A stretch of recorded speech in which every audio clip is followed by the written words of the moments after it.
Hi, this is CA Jyoti Deshwal and I welcome you all to another lecture of CA Final Audit Regular Batch. इस class में आपका बहुत बहुत स्वागत है और आज की इस क्लास में we are going to cover SA number 520 या आपके चैप्टर नंबर 3 का सेकंड लास्ट स्टैंडर्ड है जो हम इस पर्टिकुलर लेक्चर में कवर करने वाले हैं। इसके अलावा सिर्फ एक ही स्टैंडर्ड बचेगा आपके चैप्टर का और वो है एसे नंबर 540। उसके बाद ये चैप्टर खत्म हो जाएगा, राइट। ये स्टैंडर्ड अगर मैं दोबारा से बोलूं एग्जाम के पर्सपेक्टिव से सो है, आप कह सकते हो। मतलब ए कैटेगरी का मैं फाइनल लेवल पे स्टैंडर्ड को नहीं बोलूंगी, इंटर लेवल पे स्टैंडर्ड ज़्यादा रेलिवेंट है। लेकिन फिर भी दोबारा से एक बात को रिपीट करूंगी, इंस्टीट्यूट कहीं पे भी किसी भी वे से एग्जाम में क्वेश्चन पूछ सकता है। आपको हर एक एसए के बारे में पता होना चाहिए। जितने भी आपके एसएईज है, एसआरएस है, एसआरईज हैं, जितने भी स्टैंडर्ड्स हैं सबकी नॉलेज होनी चाहिए, ठीक है जी। तो आज की हमारी क्लास का डिस्कशन का मुद्दा क्या है? डिस्कशन का मुद्दा है एसे नंबर 520। बहुत सारे बच्चों को, आपको भी आज तक जहां तक मेरी अंडरस्टैंडिंग होगी, एनालिटिकल प्रोसीजर ये जो एसे नंबर 520 है थोड़ा सा टेक्निकल लगता होगा। अगर आपको नहीं लगता है स्टैंडर्ड टेक्निकल, इसके दो रीजंस हो सकते हैं। एक तो ये हो सकता है कि हाँ आपको बहुत अच्छे से इस स्टैंडर्ड के होने का लॉजिक पता है। दूसरा ये हो सकता है कि आपको टेक्निकल इस वजह से नहीं लगता कि आपको एक्चुअल में पता ही नहीं है कि ये स्टैंडर्ड कहता क्या है। आपको कंसेप्ट पता है, आपको क्वेश्चंस याद है, बट आपको इस स्टैंडर्ड का जो इन डेप्थ नॉलेज है वो नहीं है। इस वजह से आपको ये स्टैंडर्ड टेक्निकल नहीं लगता, ठीक है। जब आप इस स्टैंडर्ड को थोड़ा सा पढ़ोगे अंदर जाके तो आपको चीज़ें समझ में आएगी कि जो आपके बाकी स्टैंडर्ड्स हैं उन स्टैंडर्ड से हट के ये थोड़ी सी कुछ बात करता है, ठीक है। मैं डायरेक्टली आपको एसे नंबर 520 नहीं शुरू करवाऊंगी। रीजन बीइंग, एसे नंबर 520 एनालिटिकल प्रोसीजर्स की बात करता है। Analytical procedure is one of the audit procedure.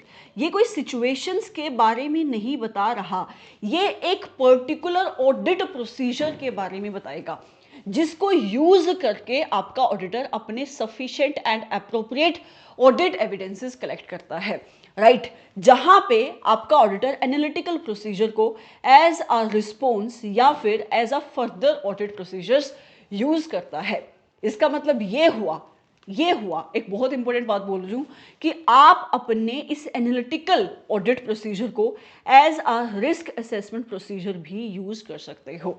ये भी एक ऐसी बात है जो बहुत सारे बच्चों को नहीं पता कि आप एनालिटिकल प्रोसीजर को as a risk assessment procedure भी यूज कर सकते हो और एज अ रिस्पॉन्स मतलब as a further audit procedure भी यूज कर सकते हो। ये होते क्या हैं एनालिटिकल ऑडिट प्रोसीजर्स? तो एज आई ऑलरेडी मेंशन्ड, ये भी ऑडिट प्रोसीजर्स हैं। मतलब ये भी कोई ना कोई ऑडिट का प्रोसीजर है जिसको यूज करके आपका ऑडिटर या तो sufficient and appropriate audit evidences collect करेगा। अगर आपका ऑडिटर इस ऑडिट प्रोसीजर को as a substantive audit procedure use कर रहा है, मतलब एज अ रिस्पॉन्स यूज कर रहा है, ओके अगर आपका ऑडिटर इसको as a risk assessment procedure use कर रहा है तो आपका ऑडिटर इससे रिस्क की असेसमेंट भी कर सकता है। ओके होता क्या है इन प्रोसीजर्स में? जनरली जितने भी ऑडिट प्रोसीजर्स आपका ऑडिटर परफॉर्म करता है वहां पे आपके ऑडिटर का जो मेन ऑब्जेक्टिव होता है वो होता है फाइनेंशियल इंफॉर्मेशन के ऊपर। मतलब आपका ऑडिटर फाइनेंशियल इंफॉर्मेशन के ऊपर कंफर्ट लेता है।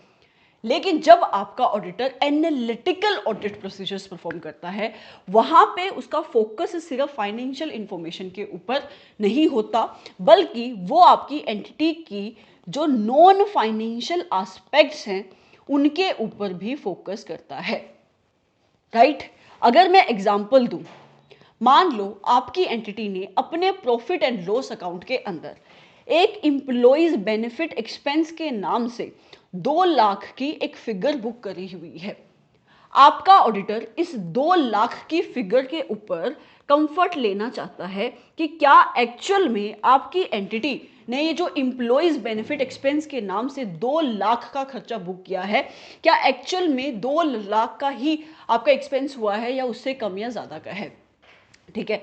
तो आपका ऑडिटर बहुत सारे काम यहाँ पे कर सकता है। उन कामों में से एक काम क्या है? एनालिटिकल ऑडिट प्रोसीजर्स को परफॉर्म करना। कैसे परफॉर्म करेगा वो? आपका ऑडिटर इस एक्सपेंस क्या है ये एक्सपेंस? आपकी पे रोल कॉस्ट है, एम्प्लॉइज बेनिफिट एक्सपेंस है। इसका कंपैरिजन कर लेगा किसके साथ? नंबर ऑफ एम्प्लॉइज के साथ, कि आपके एंटिटी में कितने नंबर ऑफ एम्प्लॉइज हैं और उन नंबर ऑफ एम्प्लॉइज को आप पर एम्प्लॉय कितनी सैलरी देते हो। तो आपको पता लग जाएगा कि ये जो एम्प्लॉय बेनिफिट एक्सपेंस है, क्या इसका अमाउंट सही है या नहीं है।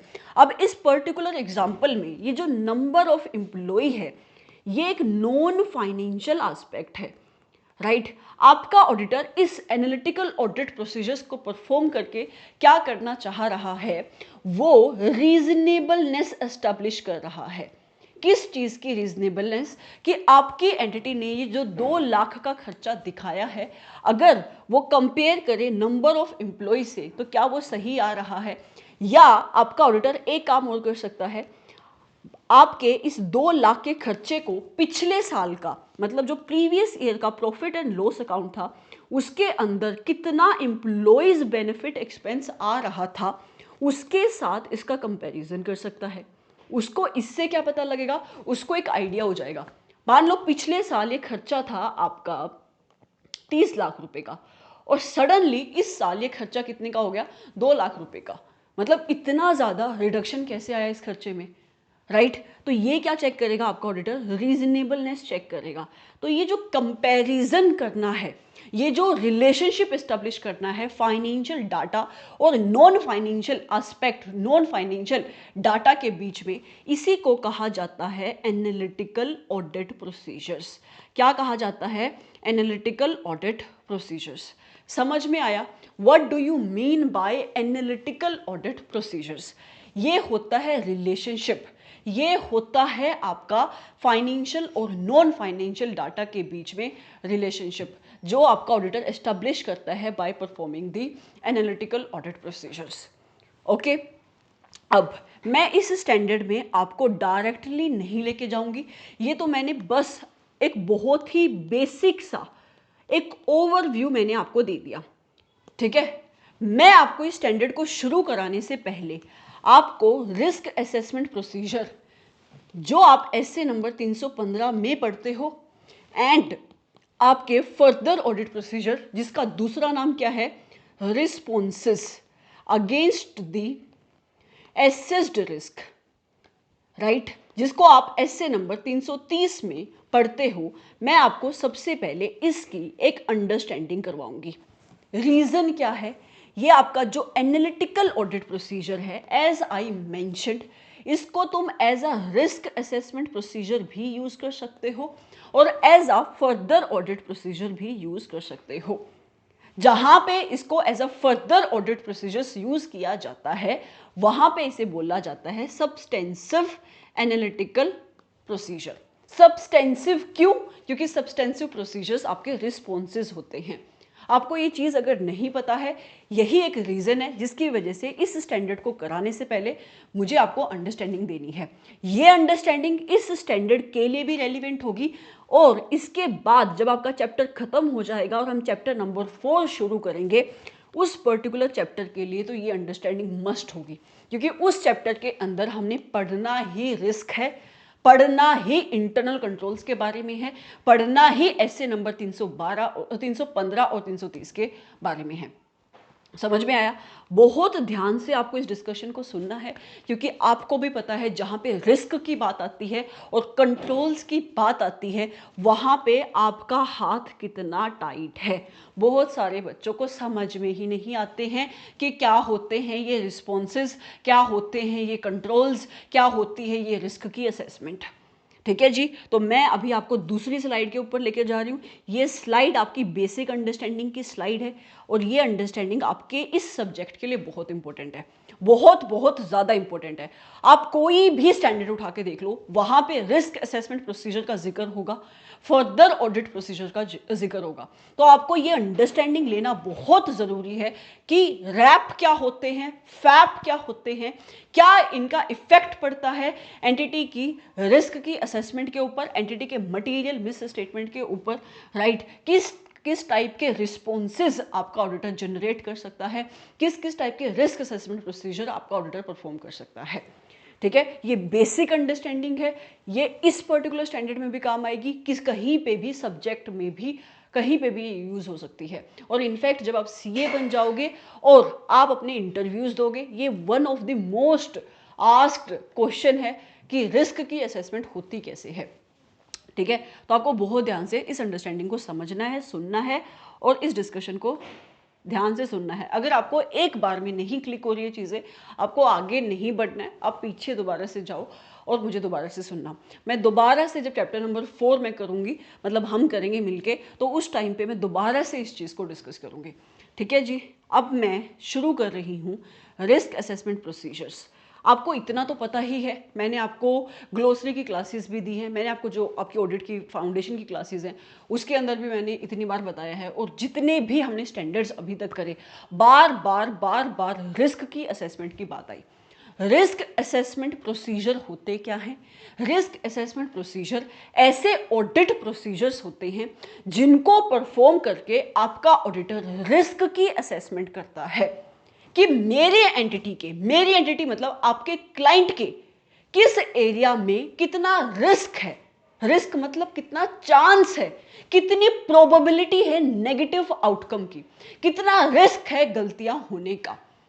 ठीक है, तो रिस्क असेसमेंट प्रोसीजर्स वो ऑडिट प्रोसीजर्स होते हैं जो आपके ऑडिटर को हेल्प करते हैं आइडेंटिफाई करने में क्या रिस्क कितना है मटीरियल मिस स्टेटमेंट होने का। आपको रिस्क को समझना पड़ेगा। आपका ऑडिटर जब रिस्क असेसमेंट प्रोसीजर लगाता है, वो रिस्क ढूंढता है, उसको गलतियां मिलती नहीं है, वो सिर्फ ये ढूंढ रहा है कि एंटिटी के किस एरिया में कितना रिस्क है। वो कैसे ढूंढ सकता है? उसके पास अलग अलग मेथड हैं। ठीक है, फॉर एग्जाम्पल अगर मैं इन्वेंट्री की बात करूं, तो एक मेथड रिस्क असेसमेंट प्रोसीजर का क्या हुआ कि वो ऑब्जर्वेशन कर सकता है, वो दूर से खड़ा होके वो ऑब्जर्व कर सकता है कि जो आपका स्टाफ है वो इन्वेंट्री की काउंटिंग कैसे करता है, इन्वेंट्री की जो रिकॉर्ड्स हैं वो कैसे मेंटेन किए जाते हैं। आपके ऑडिटर को इससे क्या अंडरस्टैंडिंग मिलेगी कि आपकी एंटिटी ने जो इन्वेंटरी के ऊपर कंट्रोल्स लगाए हैं, जहां पे रिस्क होगा वहां पे कंट्रोल भी आएगा। कंट्रोल मतलब क्या? वो पॉलिसीज, वो प्रोसीजर्स जो आपकी मैनेजमेंट ने लगाई हैं ताकि आपकी एंटिटी में गलतियां ना हो। राइट, तो आपके ऑडिटर जब ऑब्जर्व करेगा कि आपका जो स्टाफ है वो इन्वेंट्री की काउंटिंग कैसे कर रहा है, आपके रिकॉर्ड्स कैसे मेंटेन कर रहा है, तो उसको समझ में आएगा अगर कंट्रोल्स अच्छे होंगे तो रिस्क कम होगा, अगर आपकी सिस्टम, आपकी पॉलिसीज खराब होंगे तो गलतियां होने के चांसेस ज़्यादा होंगे। राइट, तो रिस्क असेसमेंट प्रोसीजर्स वो ऑडिट प्रोसीजर्स होते हैं जो आपके ऑडिटर को हेल्प करते हैं आइडेंटिफाई करने में कि एंटिटी के किस एरिया में रिस्क कितना है। रिस्क, अभी गलती मिली नहीं है, सिर्फ उसको एक रिस्क मिला है, risk of the material misstatement होने के चांसेस कितने हैं। ठीक है, जैसे अगर मैं तुम्हारे एग्जाम के पर्सपेक्टिव से बात करूं, जब तुम पेपर देकर आते हो, उसके बाद जब तुम अपने पेपर देने के बाद अपनी इवैल्यूएशन करते हो, तो तुम रिस्क आइडेंटिफाई करते हो कि मेरा कितना रिस्क है कि मैं फेल हो जाऊंगा पेपर में। ठीक है, क्या तुम कभी ये बोलते हो कि कितना रिस्क है कि मैं पास हो जाऊंगा पेपर में? नहीं, रिस्क के साथ हमेशा नेगेटिव आउटकम जुड़ी होती है। किसी अच्छे चीज के होने की प्रोबेबिलिटी रिस्क नहीं हो सकती। आपने कभी सुना आज तक बड़ा रिस्क है कि आज मेरे को बड़ी खुशी हो रही है, ठीक है, बड़ा रिस्क है कि मुझे लॉटरी लगने वाली है? नहीं, आप बोलते हो बहुत रिस्क है, हो सकता है कि बारिश आ जाए, ठीक है, बहुत रिस्क है कि मैं फेल हो जाऊं। तो हमेशा जो रिस्क होगा वो होता है probability of something going negative, something happening negative. और ऑडिट में रिस्क किस चीज का होता है? मटीरियल मिस स्टेटमेंट होने का, मतलब गलतियां होने का। समझ में आया?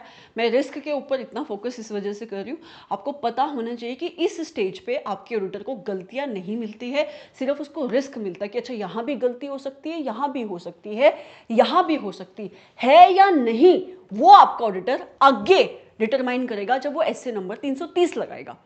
समझ में आया? तो स्टैंडर्ड कहता है कि आपके ऑडिटर का जो रिस्क है मटेरियल मिस स्टेटमेंट का, वो दो लेवल पे एग्जिस्ट करता है, एक फाइनेंशियल स्टेटमेंट लेवल पे और दूसरा असर्शन लेवल पे। फाइनेंशियल स्टेटमेंट लेवल पे मतलब एक ऐसा रिस्क जो आपकी एक से ज़्यादा असर्शंस को इफेक्ट करता है। असर्शन का मतलब क्या होता है, आपकी मैनेजमेंट ने अपनी फाइनेंशियल स्टेटमेंट को बनाते वक्त जो भी रिप्रेजेंटेशंस दी हैं, मतलब मैनेजमेंट कहती है मेरा एम्प्लॉयज़ बेनिफिट एक्सपेंस 2 लाख का है, तो ये मैनेजमेंट की एक बात है जो भी उसने अपनी फाइनेंशियल स्टेटमेंट में लिखी है। मैनेजमेंट कहती है मेरे एसेट 2 करोड़ रुपए के, ये भी रिप्रेजेंटेशन है। मतलब आपकी मैनेजमेंट अपनी फाइनेंशियल स्टेटमेंट के अंदर जो भी फिगर्स दे रही है, जो भी अमाउंट्स दे रही है, जो भी डिस्क्लोजर्स दे रही है, वो मैनेजमेंट की असर्शन है। तो एक ऐसा रिस्क जो एक से ज्यादा असर्शन को एक टाइम पे इफेक्ट करते, उसको कहते हैं risk of material misstatement eight the financial statement level. Example, अगर आपकी मैनेजमेंट इनकम्पिटेंट है, मतलब उसको नॉलेज नहीं है, अगर उसको नॉलेज नहीं है तो इसका मतलब जो भी वो फाइनेंशियल स्टेटमेंट बनाएगी, हर एक जगह पे रिस्क है, कहीं पे भी गलती हो सकती है। तो ये एक रिस्क क्या है, आपकी फाइनेंशियल स्टेटमेंट लेवल पे है, क्योंकि ये एक से ज्यादा असर्शन को इफेक्ट कर रहा है। ओके, एक दूसरा एग्जांपल सुनो। मान लो पहले आपकी एंटिटी कोई और अकाउंटिंग सॉफ्टवेयर यूज करती थी और अब आपकी एंटिटी कोई और अकाउंटिंग सॉफ्टवेयर यूज कर रही है। मान लो अब वो सैप यूज कर रही है। आपके जो एम्प्लॉइज हैं उनको सैप नहीं चलाना आता, अभी अभी तुम्हारा चेंज हुआ है, और जब आपका ऑडिटर ऑडिट करने आया उसको भी इस चीज़ के बारे में पता लगा कि जो एम्प्लॉइज़ हैं उनको भी सैप चलाना नहीं आता। तो अगर आपके एम्प्लॉइज़ को सैप नहीं चलाना आता, अकाउंटिंग सॉफ्टवेयर नहीं चलाना आता, तो बहुत ज़्यादा रिस्क है कि जब वो अकाउंटिंग एंट्रीज आपके सॉफ्टवेयर में डालेंगे तो बहुत सारी गलतियां वहाँ पे हो सकती है। तो ये भी एक ऐसा रिस्क है जो फाइनेंशियल स्टेटमेंट लेवल पे एग्जिस्ट करता है, क्योंकि ये भी एक से ज़्यादा असर्शन को अफेक्ट कर सकता है। ठीक है जी, तो आपका risk of material misstatement 2 level पे एग्जिस्ट कर सकता है, एक पूरी की पूरी फाइनेंशियल स्टेटमेंट लेवल पे और एक आपकी असर्शन लेवल पे। असर्शन लेवल पे रिस्क मतलब जो किसी एक पर्टिकुलर असर्शन को अफेक्ट करता है। अगर मैं एग्जांपल दूं, अभी हम इन्वेंट्री की जब रिस्क की असेसमेंट कर रहे थे, उस टाइम पे आपका ऑडिटर ने जब ऑब्जर्व किया, ऑब्जर्वेशन एक one of the risk assessment procedure है, जब उसने ऑब्जर्वेशन करी तो उसको समझ में आया कि जिस वे से आपकी एंटिटी अपनी इन्वेंट्री की काउंटिंग करती है, अपने रिकॉर्ड्स रखती है, वो सही नहीं है। एंटिटी के जो इंटरनल कंट्रोल्स हैं वो वीक हैं। मतलब एंटिटी कि अगर इन्वेंटरी के ऊपर लगे हुए कंट्रोल्स वीक हैं, जिस वे से वो अपनी वैल्यूएशन कर रही है, अपने अकाउंट्स को मेंटेन कर रही है, तो उस वजह से हो सकता है कि जो इन्वेंटरी की फिगर आपकी बैलेंस शीट में आ रही है वो भी गलत है। राइट मतलब आपकी मैनेजमेंट क्लेम कर रही है कि मेरे पास इन्वेंट्री एग्जिस्ट करती है 2 लाख रुपए की, बट एक्चुअल में ऐसा नहीं है। क्यों क्यों नहीं है? क्योंकि आपकी जो एंटिटी की इन्वेंट्री के ऊपर कंट्रोल्स है वो वीक हैं, और जब वो अपनी रिकॉर्ड्स को मेंटेन करती है उसमें कुछ गलती हो जाती है, कुछ मिसस्टेटमेंट हो जाती है, जिसकी वजह से ये इन्वेंट्री इन्फ्लेट हुई है। तो यहाँ पे because of the deficiency of the internal controls over inventory हो क्या रहा है, आपकी इन्वेंट्री की एग्जिस्टेंस और उसकी वैल्यूएशन, ये आपकी असर्शन है, राइट, उसके ऊपर इफेक्ट पड़ रहा है। अगर मैं इस पर्टिकुलर सिचुएशन की बात करूं तो उसकी एग्जिस्टेंस ऑफ द इन्वेंट्री के ऊपर इफेक्ट पड़ रहा है। मतलब आपकी मैनेजमेंट कह रही है 2 लाख की इन्वेंट्री, पर 2 लाख की इन्वेंट्री है नहीं, मान लो फिजिकली वो एग्जिस्ट नहीं करती है, राइट। तो ये क्या है, कोई भी रिस्क अगर सिर्फ एक पर्टिकुलर असर्शन को अफेक्ट कर रहा है, दूसरे असर्शन दूं तो आपकी इन्वेंट्री की वैल्यूएशन, जिस वे से आपकी मैनेजमेंट अपनी इन्वेंट्री की वैल्यू करती है वो सही नहीं है। क्यों सही नहीं है? मान लो कोई फाइनेंशियल रिपोर्टिंग फ्रेमवर्क में चेंज आया है, आपके AS2 में कोई चेंज आया है और आपकी मैनेजमेंट को नहीं पता है, जिसकी वजह से उसने वैल्यूएशन गलत करी है, तो यहाँ पे भी एक असर्शन चेंज हो रही है, एक असर्शन इफेक्ट हो रही है। जहाँ पे कोई एक पर्टिकुलर असर्शन इफेक्ट होती है किसी भी रिस्क की वजह से, उसको कहते हैं risk at the assertion level. तो risk of the material misstatement 2 level पे एग्जिस्ट कर सकता है, एक पूरी की पूरी financial statement level as a whole, और दूसरा at the particular assertion level. समझ में आया? तो ऐसे नंबर 315 में आपका auditor risk assessment procedure perform करके आइडेंटिफाई करता है रिस्क कितना है आपकी एंटिटी में, किस चीज का रिस्क, मटेरियल मिस स्टेटमेंट होने का रिस्क, कहां पे, financial statement level as a whole पे and at any particular assertion level पे। ठीक है, जब वो 315 लगा लेता है, क्या उसको एविडेंसेस मिले कि मेरे एंटिटी के किस एरिया में कितनी गलतियां हैं, या उसको सिर्फ ये पता लगा कि कितना रिस्क है गलतियां होने का, उसको सिर्फ ये पता लगा कि एंटिटी के किस एरिया में कितना रिस्क है गलतियां होने का, अभी उसको कोई एविडेंसेस नहीं मिले कि क्या एक्चुअल में उस रिस्क की वजह से, अगर इन्वेंट्री में आपके इंटरनल कंट्रोल वीक हैं, राइट, इसकी वजह से क्या एक्चुअल में गलतियां हुई है वहां पे या नहीं हुई हैं।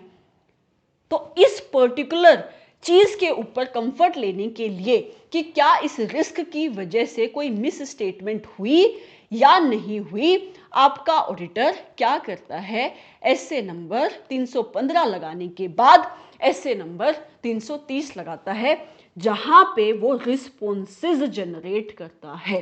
क्या करता है, रिस्पॉन्सेज जनरेट करता है, किसके against, against the identified risk of material misstatement. जो उसको रिस्क मिला, कहां पे मिला, अभी 315 लगाया, इस चीज के ऊपर कंफर्ट लेने के लिए क्या उस रिस्क की वजह से एक्चुअल में गलती हुई या नहीं हुई, आपका ऑडिटर 330 लगाएगा, रिस्पॉन्सेज जनरेट करेगा। अगर रिस्क 2 लेवल पे है तो रिस्पॉन्सेज भी 2 लेवल पे ही होंगे। एक आपके ओवरऑल रिस्पॉन्सेज, जिसको आप कहते हो क्या, responses at the financial statement level. जो ओवरऑल रिस्पॉन्सेज क्यों लगाए जाते हैं, to address the risk of material misstatement, जो फाइनेंशियल स्टेटमेंट लेवल पे एग्जिस्ट करता है। और दूसरे होते हैं ऑडिटर के फर्दर ऑडिट प्रोसीजर। ये क्यों लगाए जाते हैं, in order to address the risk of material misstatement, जो किसी एक असर्शन लेवल पे एग्जिस्ट करता है। समझ में आया, समझ में आया। एग्जाम्पल, अगर मैं ऊपर वाली सिचुएशन की बात करूं, हमारा रिस्क क्या था, हमने क्या सिचुएशन आइडेंटिफाई करी थी जहां से हमें यह पता लगा कि रिस्क एग्जिस्ट करता है फाइनेंशियल स्टेटमेंट लेवल पे। हमने देखा, मान लो बीइंग एन ऑडिटर, मैंने मैनेजमेंट से इंक्वायरी करी, मैनेजमेंट से थोड़ी बहुत डिस्कशन करी, बातचीत करी, और मुझे सामने से जो मैनेजमेंट का रिस्पॉन्स आया, वो रिस्पॉन्स सुन के मैं हैरान रह गया या हैरान रहेगी बीइंग एन ऑडिटर। मुझे समझ में आया मैनेजमेंट तो बहुत ही नालायक है, इनकम्पिटेंट मेरी मैनेजमेंट है, उसको कुछ नहीं पता है कि फाइनेंशियल रिपोर्टिंग फ्रेमवर्क क्या कहता है, जिस वजह से एक फाइनेंशियल स्टेटमेंट लेवल पे रिस्क आ गया। ये अकाउंटिंग सिस्टम चेंज हुए हैं, ठीक है, और एम्प्लॉयज़ को नहीं पता है। इसके अगेंस्ट रिस्पॉन्सेज क्या क्या हो सकते हैं, आप अपनी सब्सटेंसिव चेकिंग बढ़ा सकते हो। सब्सटेंसिव चेकिंग अभी सीखेंगे क्या है, या आपकी फर्दर चेकिंग है। या आप क्या कर सकते हो, आपका जो इनिशियल प्लान है उसको रिवाइज कर सकते हो, राइट। या एक बहुत ही बेस्ट तरीका है, आप एक टेक्निकल एक्सपर्ट हायर कर सकते हो। ओके, टेक्निकल एक्सपर्ट क्या, मान लो कि आपको आईटी से रिलेटेड कोई रिस्क मिला है ना, और बीइंग एन ऑडिटर आपको लगता है कि यार जिस टाइप की आपके अकाउंटिंग सॉफ्टवेयर यूज़ कर रही है मुझे भी नॉलेज नहीं है, तो उस पर्टिकुलर सिचुएशन को डील करने के लिए हमने ऑडिटर एक्सपर्ट की बात करी थी अंडर एसए नंबर 620। आप यहाँ पे भी एक टेक्निकल एक्सपर्ट हायर कर सकते हो, ठीक है।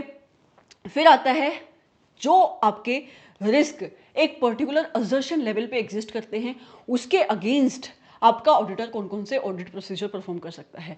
हमारी सिचुएशन में हमारी किस रीजन की वजह से रिस्क अराइज हो रहा था कि इन्वेंटरी के ऊपर इंटरनल कंट्रोल्स क्या हैं, वीक हैं।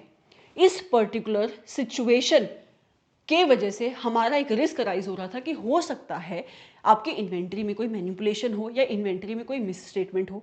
कंफर्म करने के लिए कि क्या उस रिस्क की वजह से एक्चुअल में गलतियां हैं या नहीं, एविडेंसेस कलेक्ट करने के लिए ऑडिटर क्या क्या रिस्पॉन्सेज बना सकता है, वो फिजिकल वेरिफिकेशन कर सकता है, इन्वेंटरी की काउंटिंग कर सकता है जाके, या वो थर्ड पार्टी से कंफर्मेशन मंगवा सकता है।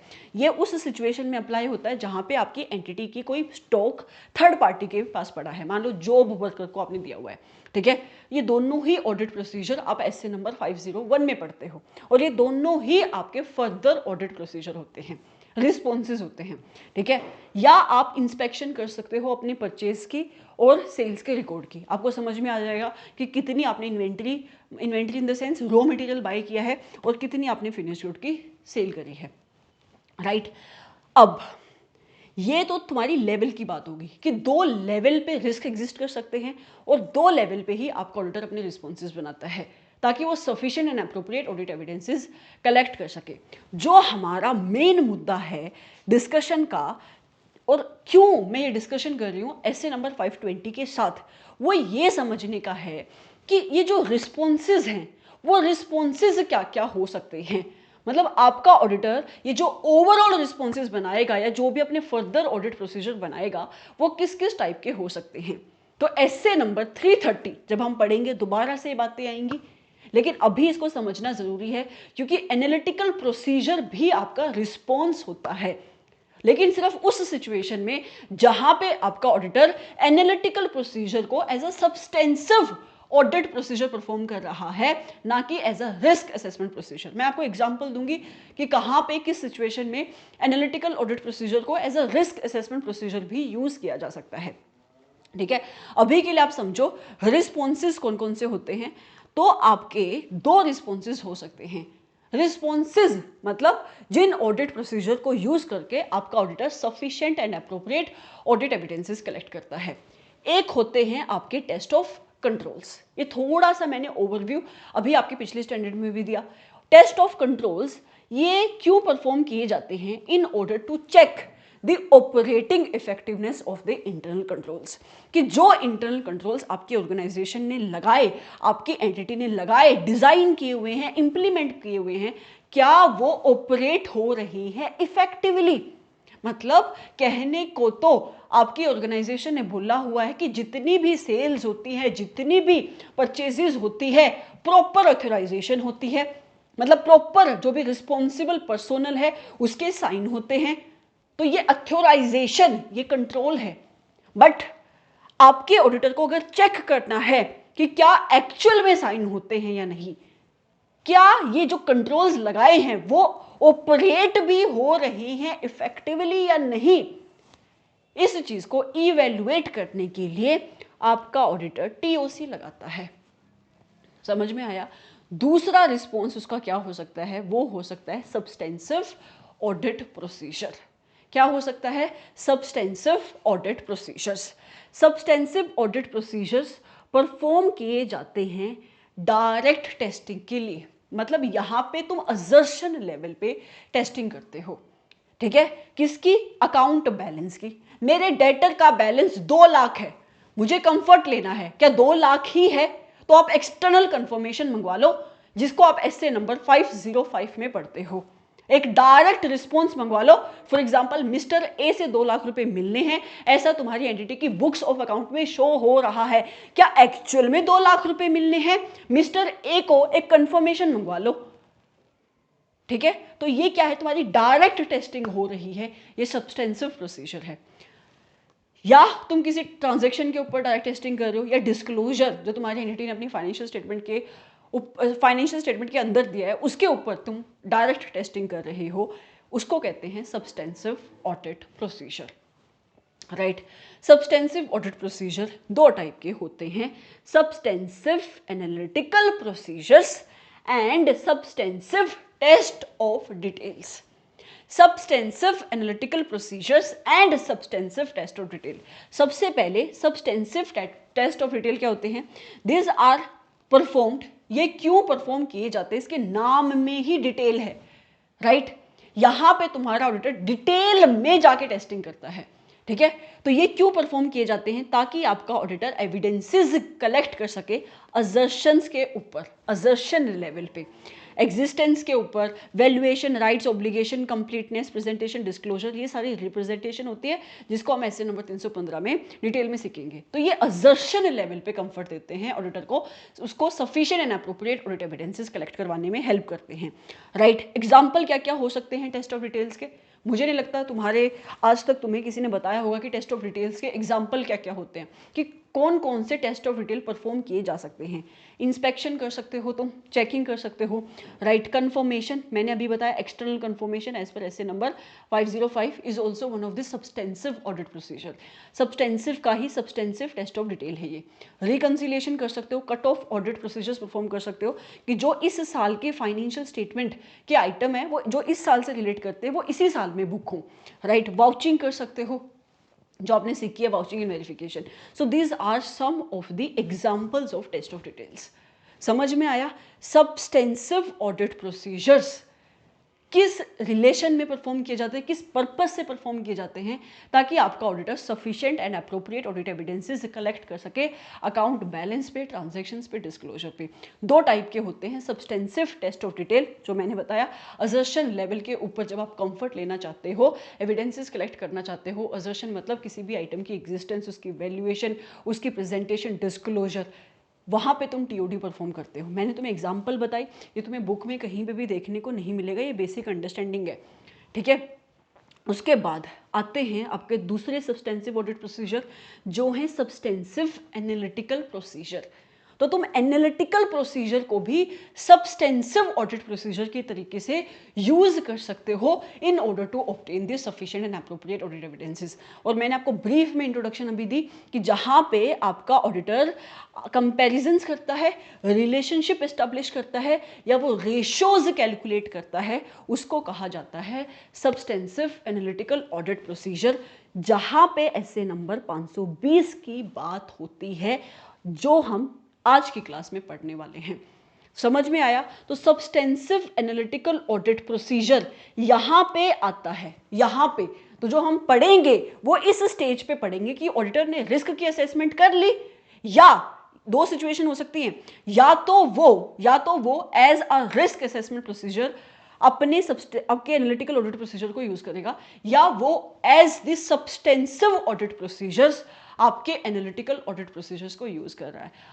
स्टैंडर्ड में तब जाओगे तुम्हें समझ में आएगा कि स्टैंडर्ड ने जो सिचुएशन कवर करी है वो कवर करी है सैप की, मतलब जहां पे एनालिटिकल ऑडिट प्रोसीजर को as a substantive audit procedure use करता है आपका auditor in order to get the sufficient and appropriate audit evidences. उस सिचुएशन में आपके ऑडिटर को किन किन बातों का ध्यान रखना चाहिए वो बताता है ऐसे नंबर 520। इस वजह से ये स्टैंडर्ड पढ़ रहे हैं। ये स्टैंडर्ड कोई सिचुएशन बेस्ड स्टैंडर्ड नहीं है, ये स्टैंडर्ड आपको एक प्रोसीजर बताता है, जिस प्रोसीजर का नाम क्या है? Analytical procedure, right. फिर मैंने बोला test of controls. Test of controls इसलिए किए जाते हैं ताकि आप ऑपरेटिंग इफेक्टिवनेस को चेक कर सको, राइट। अगर मैं एग्जांपल दूं, एग्जांपल मैं दे भी चुकी हूं आपके सेल्स का, परचेजेस का, कि ऑथराइजेशन आपकी एंटिटी ने कंट्रोल्स लगाया है, क्या ये कंट्रोल ऑपरेट कर रहा है इफेक्टिवली या नहीं। आपका ऑडिटर क्या करेगा? सेल्स के इनवॉइसेस के कुछ सैंपल उठा लेगा और वहां पे उन सैंपल में से चेक करेगा कि जितने उसने सैंपल उठाए उन सैंपल में से कितनों के ऊपर एक्चुअल में उसी वे से ऑथराइजेशन हुई है जिस वे से होनी चाहिए थी, जो आपके कंट्रोल्स हैं। अगर उसको डेफिशिएंसी मिली, डेविएशन मिली, तो उसको समझ में आ जाएगा कि कंट्रोल उतने अच्छे है नहीं। टेस्ट ऑफ कंट्रोल, एक और बहुत इंपॉर्टेंट बात, टेस्ट ऑफ कंट्रोल ये दोबारा से आएगी जब आप ऐसे नंबर 330 पढ़ोगे। टेस्ट ऑफ कंट्रोल वहीं पे लगाए जाते हैं, बहुत ध्यान से सुनना। टेस्ट ऑफ कंट्रोल वहीं पे लगाए जाते हैं जहां पे आपका ऑडिटर एक्सपेक्ट करता है कि एंटिटी के इंटरनल कंट्रोल्स ऑपरेट कर रहे होंगे इफेक्टिवली। अगर उसको लगता है कि एंटिटी के जो इंटरनल कंट्रोल्स है those are not operating effectively, उसकी एक्सपेक्टेशन अच्छी नहीं है, तब वो टीओसी नहीं लगाता। क्योंकि अब अगर ये सिचुएशन ऐसी है, वो एक्सपेक्ट कर रहा है कि एंटिटी के इंटरनल कंट्रोल्स अच्छे नहीं है, इसका मतलब उसको अपनी टेस्टिंग ज्यादा करनी पड़ेगी, उसको सब्सटेंसिव ऑडिट प्रोसीजर ज्यादा परफॉर्म करने पड़ेंगे in order to obtain the sufficient and appropriate audit evidences. तो आपके जो टीओसी है उसी सिचुएशन में लगाए जाते हैं when your auditor is expecting that the internal controls of your organizations are operating effectively। समझ में आया? ये एग्जाम्पल मैं आपको दे चुकी हूं। अब एक और बहुत इंपॉर्टेंट सी बात जो आपको शायद अपनी बुक में कहीं और देखने को नहीं मिलेगी, बट ये भी आपको पता होनी चाहिए, या आपको थोड़ा बहुत रिलेशन समझ में आएगा जब आप अपना चैप्टर नंबर 4 करोगे। थोड़ी सी ही बात बताऊंगी, इससे ज़्यादा नहीं बताऊंगी, बाकी चैप्टर नंबर 4 के लिए। अब जो आपके टेस्ट ऑफ कंट्रोल्स होते हैं, these are related to control risk, ठीक है। ये किससे रिलेट करते हैं? कंट्रोल रिस्क से रिलेट करते हैं। कंट्रोल रिस्क क्या होता है? कंट्रोल रिस्क होता है दैट, चलो छोड़ो इसको, इस चार्ट पे हम दोबारा से आएंगे, क्योंकि ये जब मैं चैप्टर नंबर 4 कराऊंगी, सबसे पहले मैं आपको हमें सिखाऊंगी कंट्रोल रिस्क क्या है, इनहेरेंट रिस्क क्या है, डिटेक्शन रिस्क क्या है, risk of material miss statement क्या है, तब इस चीज़ को एक बार फिर से देख लेंगे। ठीक है, वहाँ पे आपको रिलेशनशिप समझना है। आपको इस चीज़ को समझाने का ऑब्जेक्टिव ये था कि एनालिटिकल प्रोसीजर कहाँ है, कहाँ बैठा हुआ है वो यहाँ बैठा है। जो आप इस स्टैंडर्ड में पढ़ रहे हो वो इस स्टेज पे बैठा है, ठीक है। अब मैं आपको चार्ट के अंदर लेकर जाऊंगी और मैं जब आपको चीज़ें समझाऊंगी आपके लिए standard will become super super easy. ये पुराने सिलेबस का ये चार्ट है तो थोड़ा छोटा लिखा हुआ, तुम मैनेज कर लेना, बना लेना अपना चार्ट, तुम्हें चार्ट मिल जाएगा, फिर भी बना लेना प्लीज़। ओके, ऐसे का नंबर क्या है? ऐसे का नंबर है 520, बहुत ज़्यादा बड़ा, wait,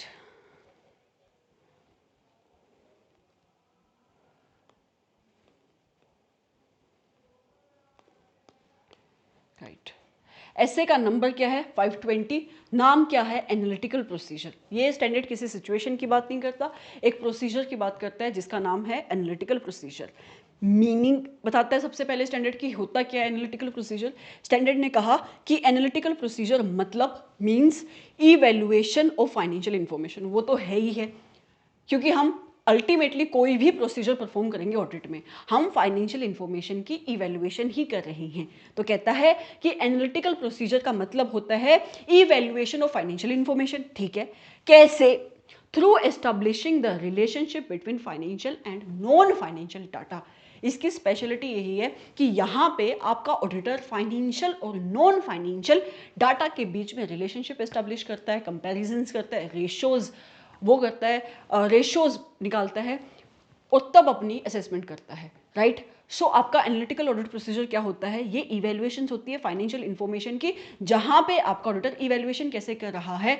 bye establishing the relationship between financial information and non financial information. ठीक है, ऑब्जेक्टिव क्या है आपके ऑडिटर के एज पर एसए नंबर 520?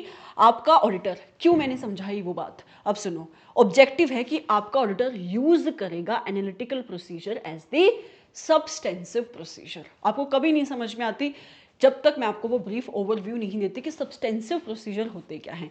तो ये पॉइंट कहता है कि ऑब्जेक्टिव है ऑडिटर का कि वो आपके एनालिटिकल प्रोसीजर को as a substantive procedure use करे। As a risk assessment procedure की बात नहीं हो रही, वो कर सकता है use as a risk assessment procedure, but यहां पे क्या बात हो रही है कि जहां पे आपका ऑडिटर आपके एनालिटिकल प्रोसीजर को यूज कर रहा है as a substantive audit procedures in order to get the sufficient and appropriate audit evidences, right. उसके बाद ये ऑब्जेक्टिव सेट करता है आपके ऑडिटर के ऊपर कि वो परफॉर्म करेगा substantive analytical procedure at the near end of the audit in order to form a conclusion that financial statements are consistent with the auditor's understanding of the entity।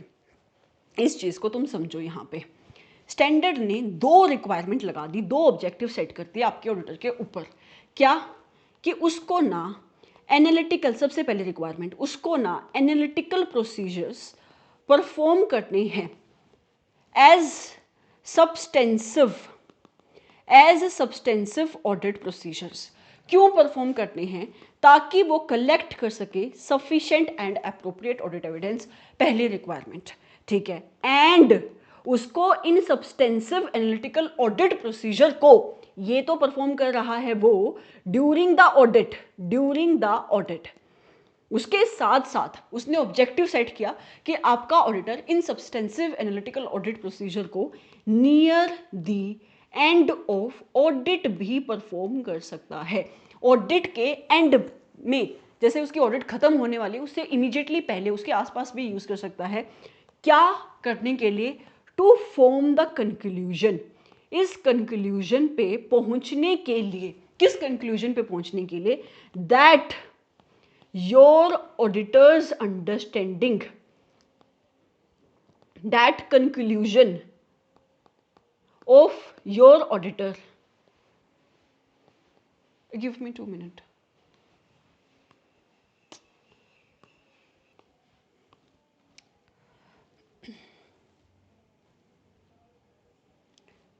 कहाँ थे?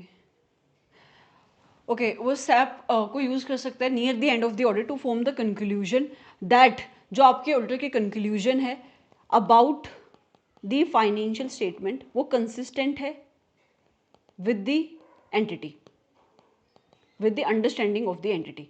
राइट। इसका क्या मतलब हुआ, अगर आपको याद हो एक चीज़, मैंने आपको जब एसए नंबर 450 करवाया, ठीक है, वहाँ पे मैंने एक एग्जांपल दिया था इन्वेंट्री का, if I am not wrong. मैंने बोला था कि आपके इन्वेंट्री के अंदर कुछ मिस स्टेटमेंट मिली है जिसका अमाउंट, एग्जैक्ट मुझे अमाउंट नहीं याद, पर सिचुएशन ऐसी दी थी कि उस मिस स्टेटमेंट का जो अमाउंट है वो 2 लाख रुपए का है, और आपकी एंटिटी की जो मटेरियलिटी लेवल है वो कितने की है, मान लो 2,50,000 की है। तो ये क्योंकि मिस स्टेटमेंट उसकी मटेरियलिटी लेवल से नीचे है तो ये मटीरियल नहीं है, मतलब मटीरियल नहीं है एज इन इसका इफेक्ट नहीं मान रहे हो कि आप कोई पढ़ रहा है फाइनेंशियल स्टेटमेंट पे।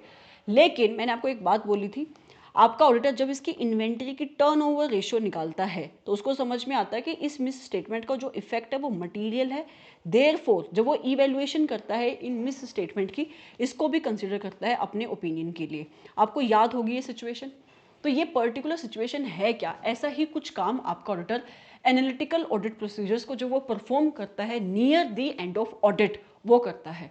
इसी एग्जांपल को आप वहाँ पे यूज़ कर सकते हो कि आपके ऑडिटर ने जब इन्वेंट्री टर्नओवर रेशियो निकाली, रेशियो निकालना भी क्या है, आपका एक एनालिटिकल ऑडिट प्रोसीजर है, तो उसको समझ में आया कि जो उसकी अंडरस्टैंडिंग थी इन्वेंट्री को लेकर, मतलब उसको लगता था कि 2 लाख रुपए की मिस स्टेटमेंट जो उसकी है, क्योंकि ये उसकी मटेरियलिटी लेवल से नीचे है तो उसके लिए इंपॉर्टेंट नहीं है।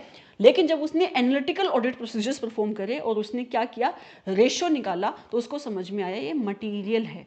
राइट। तो ये पॉइंट कहता है कि आपका जो ऑडिटर है एनालिटिकल ऑडिट प्रोसीजर को near the end of audit भी परफॉर्म कर सकता है in order to form a conclusion about the financial statement, कि भाई जो उसकी अंडरस्टैंडिंग है एंटिटी को लेकर वो कंसिस्टेंट है, मतलब कि जो उसने सोचा है, जो समझा है, वही रियलिटी है।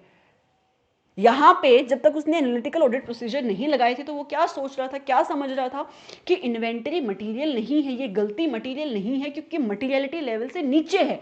जब उसने रेशियो कैलकुलेट करी तो उसकी अंडरस्टैंडिंग चेंज हुई। तो स्टैंडर्ड कहता है कि ऑडिटर की रिस्पॉन्सिबिलिटी क्या है, उसके ऑब्जेक्टिव क्या है, कि वो सब्सटेंसिव जो आपका एनालिटिकल प्रोसीजर है उसको as a substantive audit procedure perform करेगा during the audit, sufficient and appropriate audit evidences collect करने के लिए। दूसरा, वो सैप लगा सकता है, मतलब सब्सटेंसिव एनालिटिकल ऑडिट प्रोसीजर को near the end of audit भी परफॉर्म कर सकता है। मैंने आपको अभी भी एग्जाम्पल बताया, ठीक है। अगर मैं इसी चीज़ को आके आपको यहाँ पे पढ़ाना कंटिन्यू करूँ, जो हम पढ़ रहे थे वो क्या है, ये रहा कि आपका ऑडिटर परफॉर्म करता है सैप कब, near the end of audit. आपका ऑडिटर सैप को परफॉर्म करता है near the end of audit, क्यों, टू फॉर्म अ कंक्लूजन, ताकि वो कंक्लूजन फॉर्म कर सके अबाउट द फाइनेंशियल स्टेटमेंट, कि जो फाइनेंशियल स्टेटमेंट है वो ऑडिटर की अंडरस्टैंडिंग के साथ कंसिस्टेंट है। राइट, कि अगर ऑडिटर को लगता है कि फाइनेंशियल स्टेटमेंट में कोई गलती नहीं है तो एनालिटिकल ऑडिट प्रोसीजर लगाने के बाद भी गलती नहीं है, गलती मटेरियल नहीं है। जबकि जो मैंने आपको एग्जांपल दिया, जब उसने एनालिटिकल ऑडिट प्रोसीजर लगाए उसकी अंडरस्टैंडिंग चेंज हुई। समझ में आया। तो ऑडिट प्रोसीजर मतलब substantive analytical audit procedure during the audit भी परफॉर्म किए जा सकते हैं to obtain the sufficient and appropriate audit evidences and near the end of audit भी परफॉर्म किए जा सकते हैं। राइट।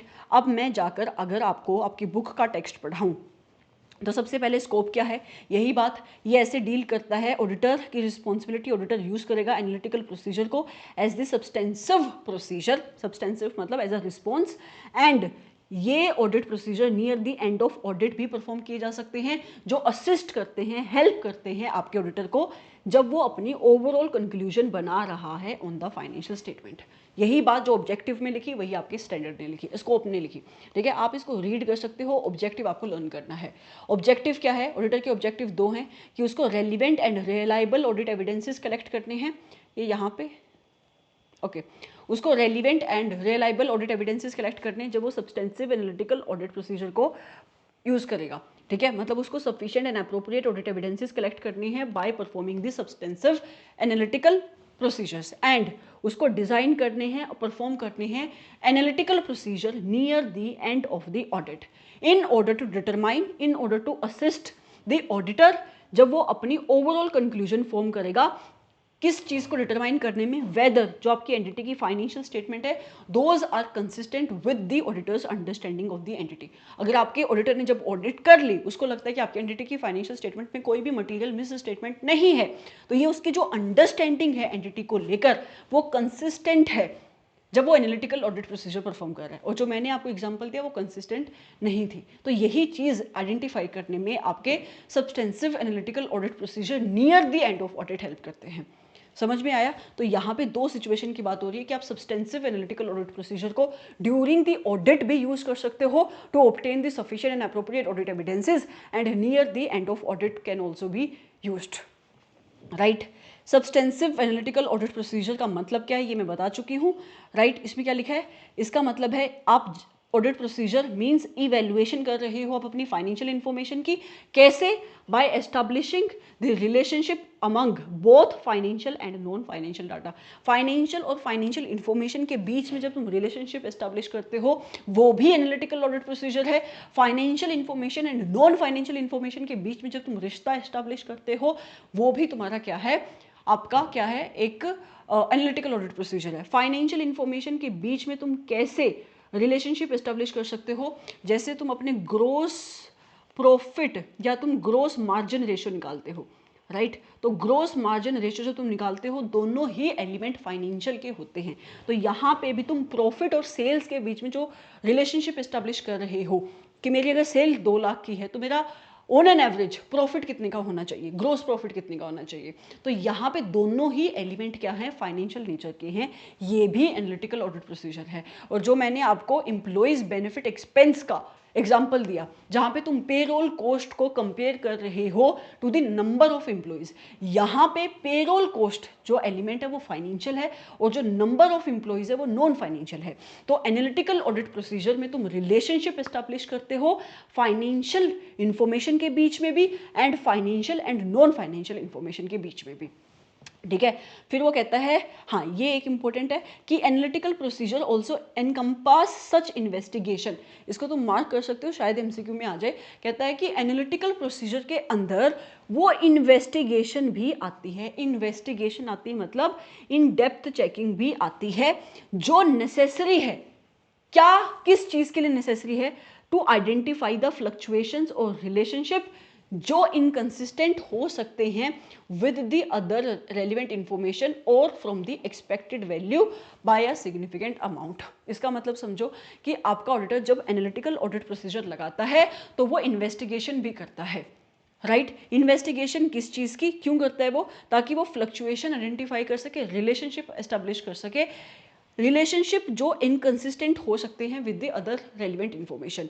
रेलिवेंट इन्फॉर्मेशन मतलब कि वो आपकी इंडस्ट्री की इन्फॉर्मेशन हो सकती है या आपकी खुद की प्रायर पीरियड की इन्फॉर्मेशन हो सकती है। फॉर एग्जांपल आपके ऑडिटर को सेल्स के ऊपर कंफर्ट लेना है, ठीक है, तो सेल्स के ऊपर कंफर्ट लेने के लिए उसने सेल्स की चेकिंग करी, या उसने ऑपरेटिंग एक्सपेंसेस के ऊपर कंफर्ट लेना है तो उसने ऑपरेटिंग एक्सपेंसेस की उसने चेकिंग करी। तो अब वो एनालिटिकल ऑडिट प्रोसीजर कैसे परफॉर्म कर सकता है ऑपरेटिंग एक्सपेंसेस के ऊपर? आपका ऑडिटर ये देख लेगा कि अब आपकी एंटिटी से फाइनेंशियल स्टेटमेंट मांगेगा, उस फाइनेंशियल स्टेटमेंट के अंदर जो प्रॉफिट एंड लॉस अकाउंट है, राइट, जो आपका P&L है उसको ले लेगा जिसके अंदर ऑपरेटिंग एक्सपेंसेस आ रहे हैं, बल्कि आपकी कंपनी को बोलेगा कि मुझे तुम बाइफर्फिकेशन ला के दो, अगर है उनके पास तो, कि कौन कौन से कंपोनेंट ऑपरेटिंग एक्सपेंसेस को बना रहे हैं। राइट, तो आपका ऑडिटर उनको चेक करेगा और जो भी उसको वहां से इंफॉर्मेशन मिली उस इंफॉर्मेशन को वो अदर इंफॉर्मेशन के साथ कंपेयर कर लेगा। अदर इंफॉर्मेशन क्या? कि पिछले साल में तुम्हारे ऑपरेटिंग एक्सपेंसेस कितने थे, या तुम्हारे नहीं, जो तुम्हारी इंडस्ट्री में तुम्हारी ही जैसे कोई सिमिलर एंटिटी है उसके ऑपरेटिंग एक्सपेंसेस कितने हैं। राइट, उससे आपके ऑडिटर को क्या पता लगेगा? उसको एक फ्लक्चुएशन समझ में आ जाएगी, एक रिलेशनशिप समझ में आ जाएगा। मान लो तुम्हारे इस साल के ऑपरेटिंग एक्सपेंसेस 20 लाख के हैं और पिछले साल यही ऑपरेटिंग एक्सपेंसेस तुम्हारे सिर्फ 2 लाख के हैं, तो तुम देखो कि कितना परसेंटेज चेंज आ रहा है। ठीक है, तो क्या सही में इतना फ्लक्चुएशन है या कोई मैनिपुलेशन हुई है? तुम इस परसेंटेज चेंज को इंडस्ट्री में ऑन एन एवरेज कितना ऑपरेटिंग एक्सपेंसेस में चेंज आया है इसके साथ भी कंपेयर कर सकते हो। राइट, तो आपके ऑडिटर जब substantive analytical audit procedure perform करता है उसके अंदर इन्वेस्टिगेशंस होती हैं, ऐसी इन्वेस्टिगेशन जो इंपॉर्टेंट है फ्लक्चुएशंस को आइडेंटिफाई करने के लिए, रिलेशनशिप को एस्टैब्लिश करने के लिए, जो रिलेशनशिप इनकंसिस्टेंट होंगे in relation to other information, right, मतलब वो मिलेंगे नहीं अब आपकी बाकी अदर इंफॉर्मेशन से। जैसे कि हमारे एग्जांपल में हमने कंपैरिजन किया अपने पिछले साल की इंफॉर्मेशन से या इंडस्ट्री के एवरेज से। या आपका ऑडिटर जब भी एनालिटिकल ऑडिट प्रोसीजर लगाता है तो वो एक एक्सपेक्टेशन भी डेवलप करता है कि आपको क्या लगता है कि एंटिटी के इस साल के ऑपरेटिंग एक्सपेंसेस कितने होने चाहिए। तो अगर जो उसने एनालिटिकल ऑडिट प्रोसीजर लगाए उसके रिजल्ट और उसने जो वैल्यू एक्सपेक्ट करी थी उसके अंदर डेविएशन है तो ये भी एक फ्लक्चुएशन शो करती है। समझ में आया? तो अब इस पॉइंट को अगर आप दोबारा से पढ़ोगे तो आपको फिर समझ में आएगा ये पॉइंट क्या कह रहा है, वरना आप नहीं समझ पाओगे।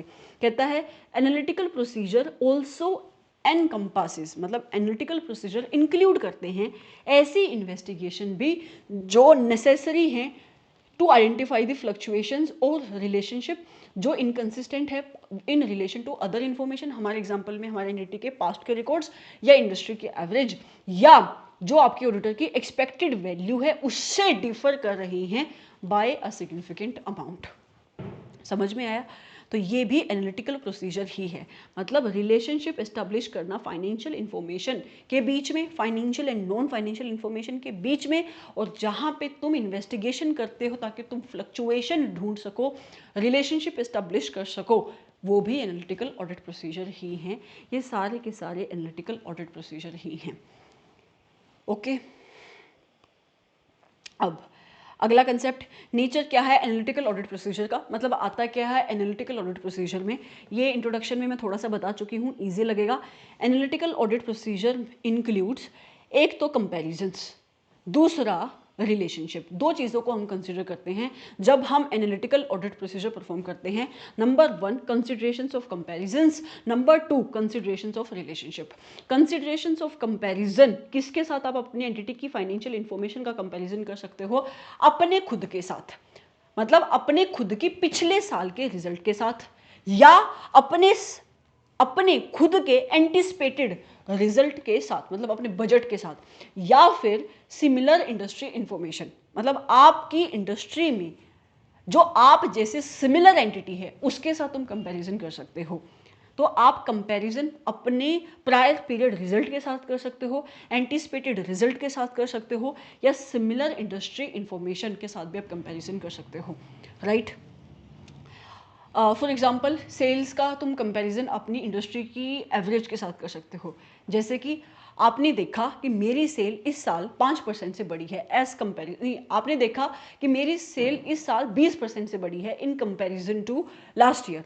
जब आपके ऑडिटर ने एनालिटिकल ऑडिट प्रोसीजर परफॉर्म करे और उसने ऑन एन एवरेज इंडस्ट्री में देखा कि जितनी भी बाकी सारी तुम्हारी एंटिटी हैं उनकी सेल्स ऑन एन एवरेज कितने परसेंट से बढ़ी है, तो उसको पता लगा कि सबकी सेल तो 4 या 5% से बढ़ी है, तो तुम्हारी सेल 20% से कैसे बढ़ गई? ये एक अनयूजुअल फैक्टर है, राइट। तो आपका ऑडिटर यहाँ पे फिर फर्दर इन्वेस्टिगेशन करेगा इस डिफरेंस को एनालाइज करने के लिए। हो सकता है कि आपकी एंटिटी ने जानबूझकर सेल्स को इन्फ्लेट किया हो फ्रॉड करने की इंटेंशन से। तो ये उसकी बात कर रहा है कि आप जब एनालिटिकल ऑडिट प्रोसीजर परफॉर्म करते हो तो सिमिलर इंडस्ट्री की इंफॉर्मेशन के साथ भी कंपैरिजन कर सकते हो। ओके उसके बाद तुम रिलेशनशिप एस्टैब्लिश करते हो, ये भी हमने देखा, between the financial data of your information. Example मैंने दिया, जैसे कि ग्रोस मार्जिन रेशो निकालते हो, ग्रोस प्रॉफिट रेशो निकालते हो, वहां पे gross profit divided by sales दोनों ही फाइनेंशियल एलिमेंट है। और सिर्फ इतना ही नहीं, तुम जब एनालिटिकल ऑडिट प्रोसीजर परफॉर्म करते हो वहां पे financial as well as non financial data के बीच में भी रिलेशनशिप एस्टैब्लिश करते हो। एग्जाम्पल मैंने क्या दिया, payroll cost to number of employees. ठीक है, तो ये आपके दो नेचर के एनालिटिकल ऑडिट प्रोसीजर्स हैं जो परफॉर्म किए जा सकते हैं, जिसके अंदर तुम कंपैरिजन करते हो, दूसरा तुम रिलेशनशिप एस्टैब्लिश करते हो। कंपैरिजन किसके साथ किया जाता है? तुम अपने खुद के प्रायर पीरियड की इंफॉर्मेशन के साथ कर सकते हो, या फिर तुम्हारी एंटिटी के जो एंटिसिपेटेड रिजल्ट्स हैं, जो तुम्हारी एंटिटी के बजट हैं, फोरकास्ट हैं, हाँ, जो तुम्हारे ऑडिटर की एक्सपेक्टेशन भी है। मैंने बोला ना, ऑडिटर भी एक एक्सपेक्टेशन डेवलप करता है, उसके साथ भी तुम कंपैरिजन करते हो, right. Such as estimation of depreciation. इसने एग्जाम्पल दिया है, हमने ऊपर ऑपरेटिंग एक्सपेंसेस के रिलेशन में एक्सपेक्टेशन डेवलप करी थी, उसको भी लिख सकते हो, राइट। और आपका ऑडिटर जब एनालिटिकल ऑडिट प्रोसीजर परफॉर्म करेगा और उसको जो भी रिजल्ट मिलेंगे वो उसका कंपैरिजन करेगा किसके साथ, अपनी प्रायर पीरियड की इंफॉर्मेशन के साथ, एंटिसिपेटेड रिजल्ट के साथ, या ऑडिटर खुद की भी एक वैल्यू एक्सपेक्ट कर सकता है, खुद की भी वो एक वैल्यू डेवलप करता है, एक एक्सपेक्टेशन डेवलप करता है उसके साथ, या फिर आप सिमिलर इंडस्ट्री इंफॉर्मेशन के साथ भी कंपैरिजन कर सकते हो। मैंने एग्जांपल यही दिया कि आपकी इंडस्ट्री की एवरेज आपने भी सेल्स की निकाली, तो ये क्या है, तुम यहाँ पे कंपैरिजन कर रहे हो सिमिलर आपकी जो एंटिटी है आपकी इंडस्ट्री में है उसके साथ, या फिर जो इंडस्ट्री की ऑन एन एवरेज सेल में कितना इंक्रीज आया है उसके साथ, राइट। दूसरी चीज जो आपके एनालिटिकल ऑडिट प्रोसीजर में आती है वो आती है कंसिडरेशन ऑफ रिलेशनशिप। तुम रिलेशनशिप एस्टैब्लिश करते हो among the element of financial information, right. और वो भी कैसी financial information which are generally having the predictable pattern. ये एक बहुत इंपॉर्टेंट पॉइंट है, जब तुम आगे देखोगे ना कंसेप्ट कि कहाँ कहाँ पे जब तुम अपने substantive analytical audit procedure perform करते हो तो तुम किन किन चीज़ों को कंसिडर करते हो। तो वहाँ पे एक पॉइंट आता है सूटेबिलिटी ऑफ सैप। तो वहाँ पे उस सूटेबिलिटी ऑफ सैप में एक पॉइंट है कि सैप जनरली उन सिचुएशन पे सूटेबल होते हैं, दोज ट्रांजेक्शन्स पे सूटेबल होते हैं which are generally predictable over time. क्योंकि अगर ट्रांजैक्शन प्रिडिक्टेबल है ना तो ही तो तुम कंपैरिजन कर पाओगे। अगर कोई चीज़ पिछले साल हुई है तो ही तो तुम उसके साथ कंपैरिजन कर पाओगे। अगर वो जनरली इंडस्ट्री में भी होती है तो ही तो तुम कंपैरिजन कर पाओगे। तो ये पॉइंट कहता है कि फाइनेंशियल इंफॉर्मेशन के बीच में आप रिलेशनशिप एस्टैब्लिश करते हो and generally that would be expected to conform to a predictable pattern based upon the entity's experience such as इसने एग्जांपल दिया है gross margin percentage, gross profit ratio. ये इतनी मुश्किल लैंग्वेज लिखने की जरूरत है नहीं आपको, आप सिंपल ये लिख सकते हो कि analytical procedure also include the considerations of relationship among the elements of financial information. इसको काट सकते हो, राइट, सबको, और लिख सकते हो such as gross margin percentage या ग्रोस प्रॉफिट रेशियो। ओके उसके बाद सिर्फ फाइनेंशियल नहीं, financial and non financial information के बीच में भी तुम जब रिलेशनशिप एस्टैब्लिश करते हो उसे भी एनालिटिकल प्रोसीजर ही कहा जाता है। जैसे कि पे रोल कॉस्ट का तुम रिलेशनशिप एस्टैब्लिश कर रहे हो to the number of employees, जहाँ पे जो पेरोल कॉस्ट है ये तुम्हारा फाइनेंशियल एलिमेंट है और जो नंबर ऑफ एम्प्लॉयज है वो तुम्हारा नॉन फाइनेंशियल एलिमेंट है। Very simple, right. अब आते हैं रिक्वायरमेंट क्या है आपके एसे नंबर 520 की। बहुत ही, मैंने बोला कि बहुत ही छोटा सा आपका स्टैंडर्ड है, अभी 2 सेकंड में ख़त्म हो जाएगा। ये स्टैंडर्ड का जान है, जान है मतलब जहान है, ये स्टैंडर्ड की जान है जो आपको याद करनी है। क्या स्टैंडर्ड कहता है कि आपका ऑडिटर जब अप्लाई करेगा सब्सटेंसिव एनालिटिकल ऑडिट प्रोसीजर, मतलब ड्यूरिंग द ऑडिट, जब वो एनालिटिकल ऑडिट प्रोसीजर को यूज करेगा as the substantive audit procedure, तो उसको कुछ चीज़ों का ध्यान रखना पड़ेगा। कौन कौन सी चीज़ों का ध्यान रखना पड़ेगा? सबसे पहले वो चेक करेगा सूटेबिलिटी ऑफ सैप। सैप जो वो लगा रहा है वो सूटेबल होनी चाहिए। और वो कैसे देखेगा वो सूटेबल है या नहीं? तो स्टैंडर्ड कहता है कि सैप जनरली सूटेबल होते हैं लार्ज वॉल्यूम ऑफ ट्रांजैक्शन के रिलेशन में, जहां पे डाटा बल्क में होता है, लार्ज वॉल्यूम ऑफ ट्रांजैक्शन के लिए सैप सूटेबल होते हैं। एंड दोज ट्रांजैक्शन जो प्रिडिक्टेबल होते हैं, जिनके रिलेशन में आपका ऑडिटर भी एक वैल्यू, एक एक्सपेक्टेशन डेवलप कर सकता है। क्योंकि कंपैरिजन तब ही हो सकता है जब हिस्ट्री हो, जहां पे तुम एंटिसिपेशन कर सको, ठीक है। तो सैप वहां पे सुटेबल होंगे जहां पे लार्ज वॉल्यूम ऑफ ट्रांजैक्शन है and those transactions are of such nature which are generally predictable. दूसरा पॉइंट, आपका कौन सा सैप सुटेबल है किस सिचुएशन में, वो ऑडिटर की पर्सनल जजमेंट, पर्सनल नहीं प्रोफेशनल जजमेंट का मैटर है, राइट। और वो इस चीज़ के ऊपर भी डिपेंड करता है कि आपका जो पर्टिकुलर सैप आपका ऑडिटर लगा रहा है वो कितना इफेक्टिव होगा in order to identify the misstatement. For example, हमारी पर्टिकुलर सिचुएशन में जो हमारा रिस्क था कि इन्वेंट्री में रिस्क है, इंटरनल कंट्रोल वीक है, तो इसके रिलेशन में आपका ऑडिटर सैप लगाए या टेस्ट ऑफ डिटेल्स परफॉर्म करे, सैप के साथ टेस्ट ऑफ डिटेल्स लगाए, राइट। सैप लगा रहा है तो कौन सा सैप लगाए, ये ऑडिटर के प्रोफेशनल जजमेंट का मैटर है।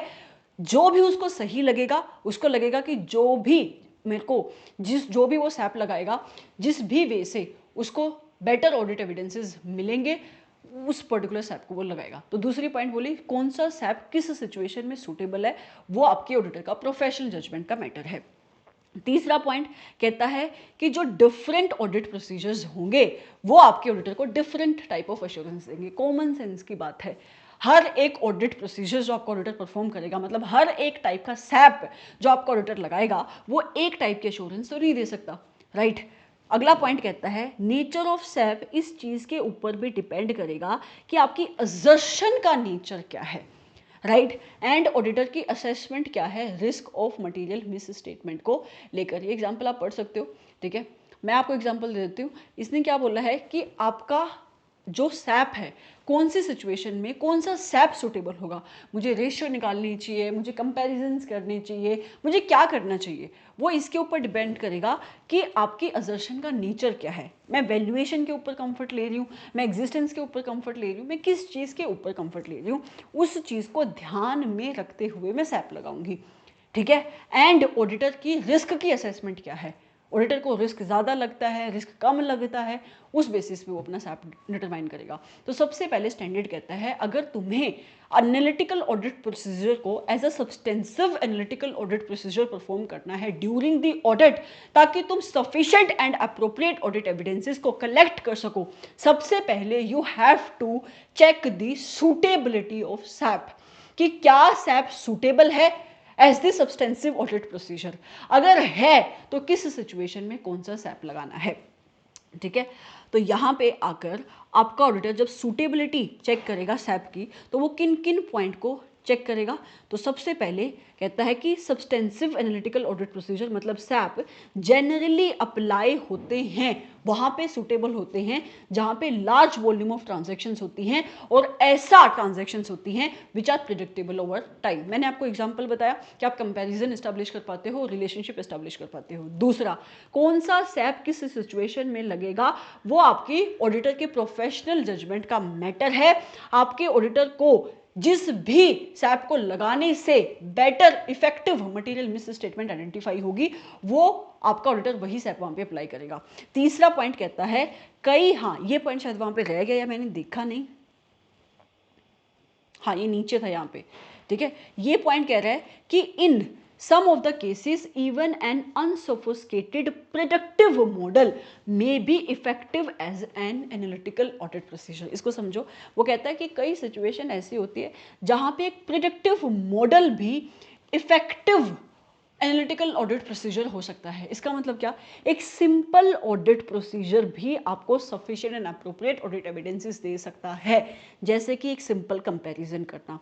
ज़रूरी नहीं है आपको बहुत ज़्यादा मुश्किल रेशियोज ही कैलकुलेट करनी है while you are doing the analytical audit procedure. Sometimes in some situation, for example जहाँ पे रिस्क कम है, ठीक है, एक simple predictive model can also provide you the sufficient and appropriate audit evidences. फिर कहता है कि जो अलग अलग टाइप के एनालिटिकल ऑडिट प्रोसीजर्स होंगे वो अलग अलग एश्योरेंस प्रोवाइड करेंगे, ये तो कॉमन सेंस की बात है। उसके बाद कौन सा सैप किस पर्टिकुलर सिचुएशन में सूटेबल है, ये किस फैक्टर से इन्फ्लुएंस होता है कि जिस पर्टिकुलर असर्शन के ऊपर आप सैप लगा रहे हो उसका नेचर क्या है, क्या वो वैल्यूएशन है, एग्जिस्टेंस है, क्या है, एंड ऑडिटर की असेसमेंट क्या है रिस्क को लेकर, ठीक है। तो ये सारी बातें यहाँ पे आएंगी। कौन कौन सी बातें आई यहाँ पे कि generally large volume of transaction and predictable. दूसरा, सूटेबल है या नहीं ऑडिटर के प्रोफेशनल जजमेंट का मैटर है। तीसरा, कुछ सिचुएशंस में जो आपका प्रिडिक्टेबल टेक्निक है वही आपके ऑडिटर को sufficient and appropriate audit evidences provide करती हैं। Fourth, different type of analytical audit procedure different type of assurance provide करते हैं। आप इसके सामने ये वर्ड लिख लो, आप जब पढ़ोगे तो आपको याद रहेंगी ये चीज़ें, क्योंकि ये कन्फ्यूजन क्रिएट करती हैं, आप एग्जाम्पल भूल जाओगे फिर बाद में। सबसे पहला पॉइंट क्या है कि generally SAP large volume of transaction and predictable transaction के लिए यूज़ किए जाते हैं। सैप, कौन सा सैप किस सिचुएशन में सूटेबल होगा, आपके ऑडिटर की प्रोफेशनल जजमेंट का मैटर है। तीसरा, कई बार प्रिडिक्टिव मॉडल भी आपको sufficient and appropriate audit evidences provide कर देता है। Different type of SAP provides the different type of assurance, right. उसके साथ साथ कौन सा सैप आपके ऑडिटर को यूज करना है वो डिपेंड करेगा कि क्या आपका नेचर का, किस नेचर की आपकी असर्शन है जिसके ऊपर आपका ऑडिटर सैप लगा रहा है, एंड उसके साथ साथ आपके ऑडिटर की रिस्क की असेसमेंट क्या है, आपके ऑडिटर की रिस्क की असेसमेंट क्या है। तो ये सारे पॉइंट यहाँ पे आएंगे, ठीक है। फिर स्टैंडर्ड कहता है कि आपके ऑडिटर ने जब ये डिसाइड कर लिया कि मेरे लिए ये सैप सूटेबल है या नहीं, उसके बाद उसको रिलायबिलिटी डिसाइड करनी पड़ेगी। मतलब जब वो ऑडिट प्रोसीजर परफॉर्म करेगा, जब वो रेशियोज निकालेगा, तो वो कहीं ना कहीं से तो इन्फॉर्मेशन उठाएगा ना, कहीं ना कहीं से तो डाटा उठाएगा। तो वो कहता है वो डाटा कैसा होना चाहिए, वो डाटा रिलायबल होना चाहिए। तो ये पॉइंट कहता है कि आपका auditor reliability and relevance of data को चेक करने के लिए while he will be performing the analytical audit procedure, इन सारी चीजों को चेक करेगा। कौन कौन सी? नंबर 1, सोर्सेज क्या हैं इंफॉर्मेशन के, मतलब जहां से वो डाटा आ रहा है, जिस डाटा को यूज करके वो एनालिटिकल ऑडिट प्रोसीजर परफॉर्म कर रहा है, उस डाटा का सोर्स क्या है। जो डाटा आपकी ऑर्गेनाइजेशन के अंदर से आता है वो कब रिलायबल होता है? जो डाटा आपका ऑडिटर एक इंडिपेंडेंट सोर्स से लेता है वो ज्यादा रिलायबल होता है। इसने ये एग्जांपल दिया। दूसरा, कंपेरेबिलिटी क्या है इंफॉर्मेशन की, जिस इंफॉर्मेशन को आप यूज कर रहे हो for performing the analytical audit procedure, उसके अंदर कंपेरेबिलिटी क्या है। अगर आप कंपैरिजन कर पाते हो, वो इंफॉर्मेशन कंपेरेबल है, तो वो ज़्यादा रिलायबल है। अगर कंपेरेबल नहीं है तो वो रिलायबल नहीं है। इस चीज़ को समझना, यहाँ पे एक एग्जाम्पल लिखा है, उस एग्जाम्पल को समझना। एग्जाम्पल क्या है? For example, broad industry data may need to be supplemented to be comparable to that of an entity that produces and sells specialized product। अब सुनो, अब आपके ऑडिटर ने क्या किया, वो कंपेयर करता है। जब एनालिटिकल ऑडिट प्रोसीजर लगाता है तो उसने इंडस्ट्री का डाटा उठाया। एग्जाम्पल ये कह रहा है, उसने ब्रॉड इंडस्ट्री का डाटा उठाया। तो उस इंडस्ट्री के अंदर जो कंपनीज हैं वो डिफरेंट टाइप्स के गुड्स सेल कर रही हैं, डिफरेंट टाइप की सर्विसेज दे रही हैं। अब गुड्स पे आ जाओ, ठीक है, तो डिफरेंट टाइप्स के गुड्स सेल्स कर रही हैं, लेकिन आपकी एंटिटी कोई एक स्पेशलाइज्ड प्रोडक्ट सेल करती है। तो ये पॉइंट कहता है ये डाटा कंपेरेबल कब होगा, जब आपका जो ऑडिटर है वो सप्लीमेंट करेगा, मतलब वो एडजस्टमेंट करेगा इस डाटा के अंदर। मतलब या तो आपका जो ऑडिटर है उसमें से सिर्फ उसी पर्टिकुलर प्रोडक्ट की इंफॉर्मेशन उठाए जो प्रोडक्ट आपकी कंपनी भी सेल करती है, अदरवाइज वो कंपैरिजन नहीं कर पाएगा। यही बात यहाँ पे लिखी है कि जो डाटा आप कंपेयर कर सकते हो वो ज़्यादा रिलायबल होता है। For example, broad industry data में need to be supplemented to be comparable, कि जो ब्रॉड इंडस्ट्री का डाटा है उसको कंपेरेबल बनाने के लिए, टू बी कंपेरेबल, उसको सप्लीमेंट करना पड़ेगा। सप्लीमेंटेड का मतलब लिखो, उसके अंदर एडजस्टमेंट करनी पड़ेगी एक ऐसी सिचुएशन में जहां पे आपकी एंटिटी एक स्पेशलाइज्ड प्रोडक्ट बेचती है। समझ में आया? तीसरी चीज जब आपका auditor reliability of data check करेगा is the nature and relevance of information available, कि भाई किस नेचर की इंफॉर्मेशन अवेलेबल है और उस इंफॉर्मेशन की रेलिवेंस क्या है। For example, whether budgets have been established as a result to be expected rather than goals to be achieved. ये कहता है कि मान लो जिस इंफॉर्मेशन के साथ तुम कंपैरिजन कर रहे हो वो तुम्हारे बजट होने चाहिए, ना कि गोल। इसका क्या मतलब हुआ? गोल तो कुछ भी हो सकता है, बजट तुम्हारी कुछ कैलकुलेशंस के ऊपर बेस्ड होता है। तो वो कहता है कि जब तुम डाटा को यूज करो तो तुम्हें ये भी इंश्योर करना पड़ेगा कि जो डाटा तुम यूज कर रहे हो उसका नेचर क्या है, जिसके साथ तुम कंपैरिजन कर रहे हो, क्या वो बजट है एंटिसिपेटेड, या तुम्हारा एक गोल है कि मुझे फ्यूचर में ये चाहिए। क्योंकि अगर तुम गोल से कंपैरिजन करोगे तो वहां तुम्हें कुछ नहीं मिलेगा। समझ में आया? उसके बाद कहता है तुम्हारा ऑडिटर ये भी देखेगा कि जिस डाटा को, जिस इंफॉर्मेशन को आपका ऑडिटर यूज करने वाला है, उस इंफॉर्मेशन को प्रिपेयर करने के लिए कंट्रोल्स क्या लगाए हैं। अगर कंट्रोल्स इफेक्टिव हैं तो वो डाटा रिलायबल होगा, रेलिवेंट होगा। ठीक है। तो सेकंड चीज आपके ऑडिटर को क्या देखनी है, रिलायबिलिटी ऑफ डाटा को कंसीडर करना है। और रिलायबिलिटी ऑफ डाटा को वो कंसीडर करेगा तो किन किन चीज़ों को वो देखेगा। सबसे पहले आप लिखो क्या, आप हाईलाइट कर लो, सोर्सेज ऑफ इंफॉर्मेशन क्या है, दूसरा कंपैरेटिबिलिटी क्या है इंफॉर्मेशन की, तीसरा नेचर एंड रेलिवेंस क्या है इंफॉर्मेशन का, एंड चौथा कंट्रोल्स कौन से लगाए हैं उस इंफॉर्मेशन के ऊपर जिस इंफॉर्मेशन को आपका auditor analytical audit procedures perform करने के लिए यूज करने वाला है। ये आपका स्टेप नंबर 2 है। ठीक है। स्टेप नंबर 3 कहता है, आप चार्ट से देख लेना, सेम ही बातें लिखी हो, वो छोटा लिखा है इसलिए मैं अवॉइड कर रही हूँ। ठीक है। फिर वो कहता है तीसरी स्टेप पे आकर आपका ऑडिटर एक्सपेक्टेशन डेवलप करता है ऑफ द रिकॉर्डेड अमाउंट और रेशियोज।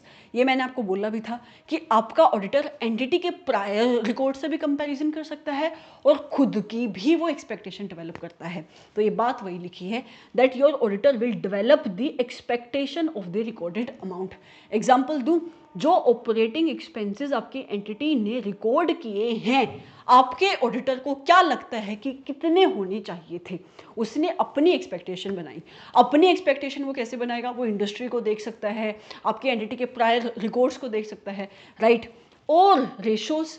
फिर वो इवेल्युएट क्या करेगा, अपनी एक्सपेक्टेशंस डेवलप करने के बाद वो इवेल्युएट करेगा कि क्या ये एक्सपेक्टेशन आइडेंटिफाई कर पाएंगी मिस स्टेटमेंट और नोट, जो आपकी फाइनेंशियल स्टेटमेंट को मटेरियली मिस स्टेटेड कर सकती हैं इंडिविजुअली और in aggregate with other material miss statement, right. उसके बाद आपके ऑडिटर को क्या करना है, वो ढूंढेगा डिफरेंसेस जो उसकी एक्सपेक्टेशंस थी अबाउट रिकॉर्डेड अमाउंट्स और जो उसने एनालिटिकल ऑडिट प्रोसीजर्स परफॉर्म करे, दोनों के बीच में वो कंपैरिजन करेगा और उसको मिलेंगे differences.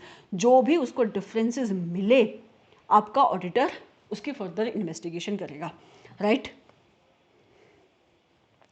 As required by paragraph.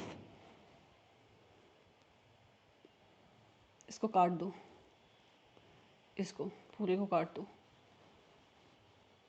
बस इतना करो। ठीक है। सो डिटरमाइन करेगा कि कितने ऐसे डिफरेंसेस जो उसको मिले हैं फ्रॉम द एक्सपेक्टेड वैल्यूज, जिसके रिलेशन में उसको कोई भी इन्वेस्टिगेशन, फर्दर इन्वेस्टिगेशन नहीं करनी, विदाउट फर्दर इन्वेस्टिगेशन वो डिफरेंसेस एक्सेप्टेबल हैं, और कितने ऐसे डिफरेंसेस हैं जिसके रिलेशन में उसको फर्दर इन्वेस्टिगेशन करनी है। ये तुम्हारा मोस्ट इंपॉर्टेंट पार्ट है ऐसे नंबर 520 का, राइट। क्या कि सबसे पहले वो सुटेबिलिटी ऑफ सैप देखेगा, रिलायबिलिटी ऑफ डाटा देखेगा, खुद की एक्सपेक्टेशन डेवलप करेगा, फिर वो डिफरेंसेस निकालेगा, और अगर डिफरेंसेस जब उसको मिले तो वो दिखेगा कि ये डिफरेंसेस, इनमें से कितने ऐसे डिफरेंसेस हैं जिनको एक्सेप्ट किया जा सकता है विदाउट एनी फर्दर इन्वेस्टिगेशन, और कितने ऐसे डिफरेंसेस हैं जिनके ऊपर उसको फर्दर ऑडिट प्रोसीजर्स परफॉर्म करने पड़ेंगे, राइट। उसके बाद आते हैं analytical audit procedures near the end of audit. ये भी मैंने आपको अभी अभी बताया। क्या, auditor shall design and perform the analytical audit procedure कहाँ पे, near the end of audit. ये उसके आपके ऐसे नंबर 520 ने इसके ऊपर ऑब्जेक्टिव लगाया था। During the course of audit उसको एनालिटिकल ऑडिट प्रोसीजर को परफॉर्म करना है as a substantive audit procedures, and near the end of audit भी वो एनालिटिकल ऑडिट प्रोसीजर्स को परफॉर्म कर सकता है।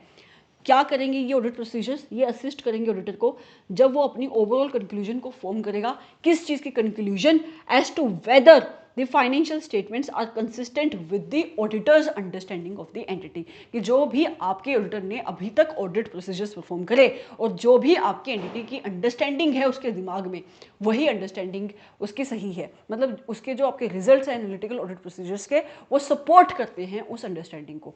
दूसरा पॉइंट, जो कंक्लूजन ड्रॉ करेगा आपका auditor from the results of analytical audit procedure, मतलब आपके ऑडिटर ने जो भी near the end of audit analytical audit procedures perform करे और वहां से जो भी उसको रिजल्ट मिले, उन रिजल्ट से उसकी जो भी कंक्लूजन है, right, those are intended to verify the conclusion formed during the audit of the individual component or element of the financial statement। वो conclusion क्यों की जा रही है, वो इस चीज़ को वेरीफाई करने के लिए की जा रही है कि जो आपके ऑडिटर ने during the course of audit काम किया और जो वो उसकी अंडरस्टैंडिंग है वो सही है।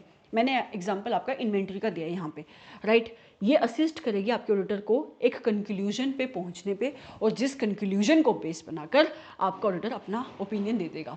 उसके साथ स्टैंडर्ड कहता है कि जो भी रिजल्ट्स होंगे ऐसे एनालिटिकल ऑडिट प्रोसीजर्स के, जो भी एनालिटिकल ऑडिट प्रोसीजर्स आपका auditor near the end of audit perform करता है, आपका ऑडिटर इन ऑडिट प्रोसीजर्स को परफॉर्म करने के बाद उस रिस्क को भी आइडेंटिफाई कर सकता है जो रिस्क उसने मिस कर दिया होगा जब उसने इनिशियली एसए नंबर 315 लगाया होगा, रिस्क की असेसमेंट करी होगी।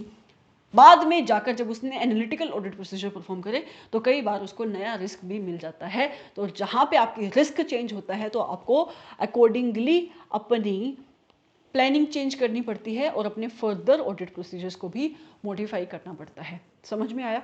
तो ये आपके पॉइंट्स है in relation to the performance of analytical audit procedure near the end of audit procedure. पहला पॉइंट कहता है कि क्यों परफॉर्म किए जाते हैं, वही जो आपका ऑब्जेक्टिव है, in order to get the assurance कि जो आपके ऑडिटर की अंडरस्टैंडिंग है वो कंसिस्टेंट है, वो आपके ऑडिटर की जो अंडरस्टैंडिंग है अबाउट द फाइनेंशियल स्टेटमेंट वो कंसिस्टेंट है। ठीक है। दूसरा जो कंक्लूजन आपके ऑडिटर को एनालिटिकल ऑडिट प्रोसीजर के रिजल्ट से मिल रही है वो कंक्लूजन वही कंक्लूजन है जो आपके ऑडिटर को ऑडिट करने के बाद मिली। और अगर कोई डेविएशन है, कई बार ऐसा होता है कि कई बार जो आपके ऑडिटर ने बिगिनिंग में रिस्क की असेसमेंट करी उस टाइम पे उसको कोई रिस्क नहीं मिला, वो अनरिकॉग्नाइज्ड रिस्क रह गया। लेटर ऑन जाकर जब उसने near the end of audit in analytical audit procedures को परफॉर्म किया उसको वो रिस्क आइडेंटिफाई हो गया। राइट। उसके बाद कहता है, ये लास्ट टॉपिक है क्या, कि आपका ऑडिटर को जो भी एनालिटिकल ऑडिट प्रोसीजर के रिजल्ट मिले, यहाँ पे ये जो भी डिफरेंसेस मिले, ये उन डिफरेंसेस की बात नहीं कर रहा जो एक्सेप्टेबल हैं विदाउट फर्दर इन्वेस्टिगेशन, ये उन ऑडिट प्रोसीजर्स की बात कर रहा है जिनके रिलेशन में आपके ऑडिटर को अब फर्दर ऑडिट प्रोसीजर्स परफॉर्म करनी पड़ेंगे, फर्दर इन्वेस्टिगेशन करनी पड़ेगी। राइट। तो ये पॉइंट कहता है कि आपके ऑडिटर को जो भी डिफरेंसेस मिले, आपके ऑडिटर को उन डिफरेंसेस को क्या करना पड़ेगा, इन्वेस्टिगेट करना पड़ेगा। इन्वेस्टिगेशन कैसे कर सकता है, वो इंक्वायरी कर सकता है मैनेजमेंट से। मैनेजमेंट से जब वो पूछेगा, क्वेश्चन पूछेगा, उसको क्या मिलेंगे, एप्रोप्रिएट ऑडिट एविडेंसेस मिलेंगे बेस्ड अपॉन दी आपकी मैनेजमेंट का रिस्पॉन्स क्या आया सामने से। एंड उसके साथ साथ वो अदर ऑडिट प्रोसीजर्स भी परफॉर्म कर सकता है जैसा भी उसको जिस भी सिचुएशन में सही लगता है।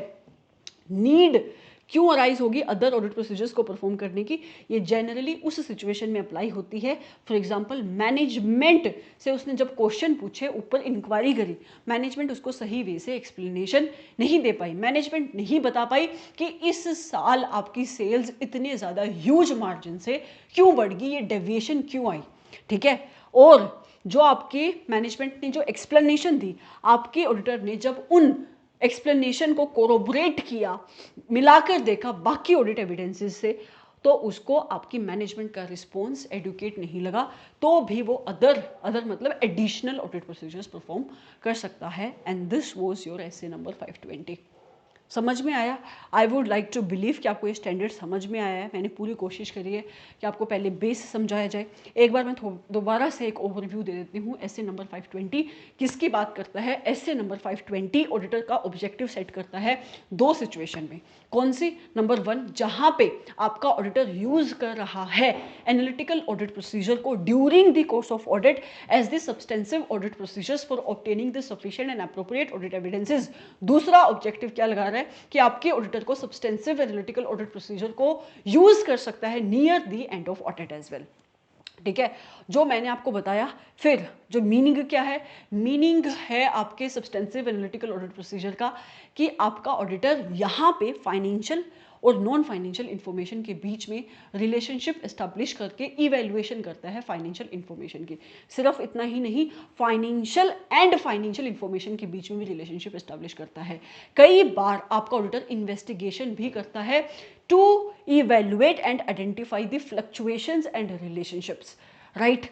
उसके बाद जो हमने बोला वो क्या था कि दो नेचर के एनालिटिकल ऑडिट प्रोसीजर्स परफॉर्म हो सकते हैं। एक कंपैरिजन कर सकता है आपका ऑडिटर, दूसरा रिलेशनशिप एस्टैब्लिश कर सकता है।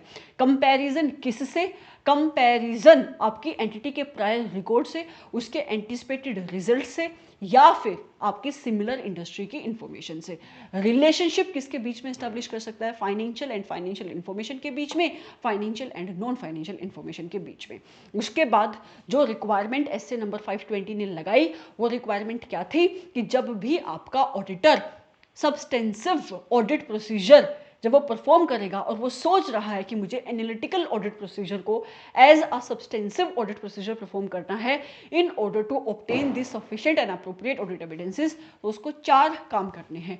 सबसे पहले वो सूटेबिलिटी ऑफ सैप देखेगा, उसके बाद वो रिलायबिलिटी ऑफ डाटा देखेगा, फिर वो अपनी एक्सपेक्टेशन डेवलप करेगा, फिर वो डिफरेंसेस ढूंढेगा, राइट। उसको जो भी डिफरेंसेस मिले, अगर वो डिफरेंसेस एक्सेप्टेबल नहीं हैं तो वो फर्दर इन्वेस्टिगेशन करेगा। फर्दर इन्वेस्टिगेशन में 2 काम कर सकता है, वो इंक्वायरी कर सकता है मैनेजमेंट से and other audit procedures perform कर सकता है।